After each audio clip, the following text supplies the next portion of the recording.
Ayun, kumusta na yung mga nanonood sa pag-unboxing ko? Kumusta yung mga nanonood sa channel na to? It's been a while, makakapag-unboxing na tayo uli ngayon dahil mayroong dumating na order natin na i-unboxing natin ngayon. Ito yung Dame 9 basketball shoes ni Damian Lillard. So ito, huwag na natin patagalin dahil na-miss ko na yung pag-unboxing habang naghihintay ng mga order ng iba. So ito, unboxing natin yung basketball shoes ni Damian Lillard.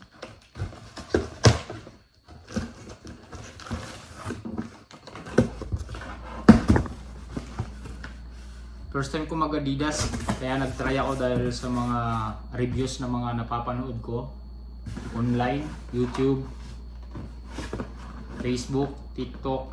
Yun, napapanood ko yung mga magagandang feedback ng Adidas, yung performance mula sa kay James Harden 8, tapos kay Donovan Mitchell. Yun, nagustuhan ko rin yung kay Donovan Mitchell. Siguro sa mga susunod na buwan makakapag-order tayo ng Donovan Mitchell 6. Don't issue. So itong unboxing natin ngayon ay sapatos ni Damian Lillard na bagong release. Siyempre, size natin 9.5 para kapag hindi na order, walang iba kundi sa atin mapupunta.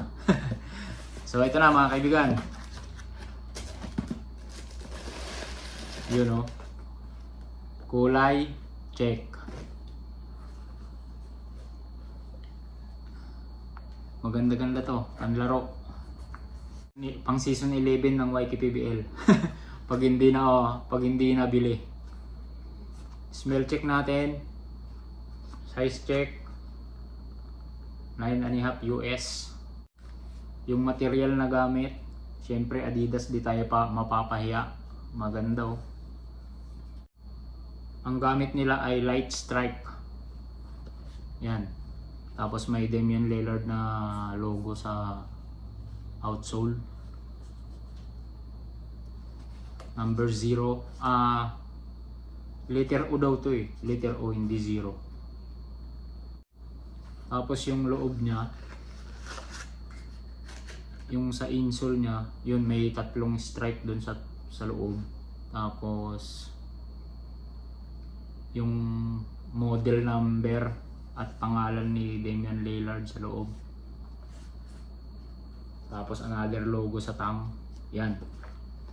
So ayan. Tingnan natin yung pares. Oops, ganun pa rin. May extra lace siya na kulay purple. Kaya i-try natin mag-Adidas mga kaibigan dahil napakaganda ng reviews ngayon ng Adidas. So sa mga gusto nito, PM nyo lang ako. Pag-usapan natin ang presyo. Mura lang to. Kaya na pa hinihintay nyo mga kaibigan, PM nyo lang ako sa Manuel Jr. Umbrog kung gusto nyo mapasayo itong Damian Lillard 9. So ayun lang para sa araw na to mga kaibigan. Welcome sa ating pag-unboxing uli. Nabuhay uli ang ating pag-unboxing. Kung na-miss nyo yung pag-unboxing natin ay pwede nyo i-share yung ating mga video at paki-like na rin sa mga nagkagusto nitong Damian Lillard 9 shoes.